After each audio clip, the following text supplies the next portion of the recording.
नमस्कार दोस्तों, आज हम फिर से एक नए पजल के साथ आपके सामने। देखिए, ये थोड़ा सा इंटरेस्टिंग पजल है।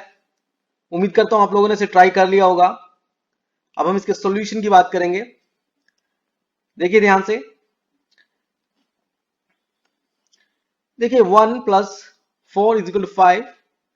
तो इस पैटर्न को हम समझते हैं। इसको किस तरह से लिख सकते हैं? Basically 1 × 4 = 5, then 2 × 5 = 12, 3 + 3 × 6 = 21. On the same basis, we can say 8 + 8 × 11 = 96. Right? तो this is equal to 96. This is 88 + 8. तो देखिए, अब काफी लोगों ने इसको अलग अलग आंसर हो सकते हैं। जो इसके आया, हमारा जो आंसर आया बेसिकली वो सी आंसर आया है यहाँ पर। लेकिन हो सकता है काफी लोगों ने इसको अलग अलग तरह से किया हो। जैसे अगर मैं इसी पैटर्न की बात करूं तो ऐसा हो सकता है किसी ने ऐसा सोचा हो कि let us draw with different colour.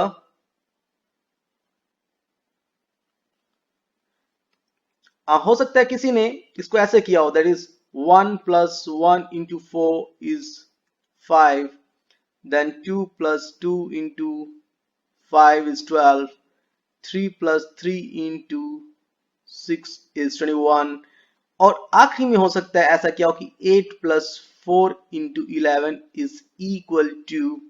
52, 44 + 8। But देखिए, यहां पर देखने वाली बात यह है कि आपने जो 1 2 3 4 लिया है वो आपने सोचा कि एक सीरीज है। लेकिन जब इस तरह का नंबर 1 2 3 चल रहा है तो हमारी पहली प्रेफरेंस इधर के नंबर को जाती है, जो कि हमने यहाँ पर 8 लिया है। आप यहाँ पर देखिए, पैटर्न आपने 1 2 3 4 लिया है, बट हमने जो पैटर्न चूज किया हमने इधर के नंबर के अकॉर्डिंग किया, 1 2 3 एंड देन 8। राइट? तो आप पैटर्न के हिसाब से चलें। This is 8 + 8 × 11। तो ये पॉइंट ऑफ व्यू भी हो सकता था क्वेश्चन का, बट फिलहाल जो है इसका आंसर हम 96 टिक करेंगे, 96। लेकिन क्योंकि जब भी इस तरह का कोई क्वेश्चन होता है तो हम पैटर्न को ऑब्जर्व करते हैं। यहाँ पर जो पैटर्न है, पैटर्न क्या है? Pattern is A + A × B। तो what is A? What is A is here, and what is B? B is here. This is A, this is B. तो number A and B generally हम यहाँ pattern से ही deduct करते हैं। तो पहली सोच जो है वो ये हो सकती थी, जो कि कभी कभी आपको धोखा दे सकती है। दूसरी इसमें सोच क्या हो सकती है जो यहाँ पर फिर से धोखा दे सकती है?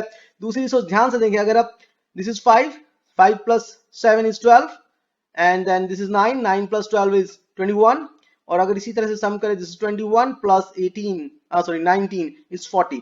तो कुछ बच्चे हो सकता है इसका आंसर करें, कुछ मेरे दोस्त हो सकता है इसका आंसर करें 40, बट ऐसा भी नहीं है। क्योंकि जब हम इस तरह का कोई पैटर्न लेते हैं तो हम इनको इंडिपेंडेंट लेते हैं, कि मतलब इसका इस सीरीज से अलग से कोई हम सम नहीं कर रहे हैं। ये अलग है, ये अलग है, ये अलग है, ये अलग है। तो जनरली जब हम इस तरह का कोई पैटर्न लिखते हैं तो हम इन्हें सेपरेटली जो है इंडिविजुअल आइडेंटिटीज मानते हैं। नो डाउट पैटर्न हम सेम लेते हैं, बट इनका सम हम इधर कंसीडर नहीं करते। जनरली ऐसा देखा जाता है। ठीक है जी। तो इसके अकॉर्डिंग जो हम कहेंगे इसका मोस्ट अप्रोप्रिएट आंसर क्या हो सकता है? 96। Got it? उम्मीद करता हूं आपको अच्छा लगा होगा, और इसी तरह के और अच्छे अच्छे पजल्स के लिए आप हमारे चैनल को सब्सक्राइब करके रखें and like the video. Bye bye, take care, keep learning.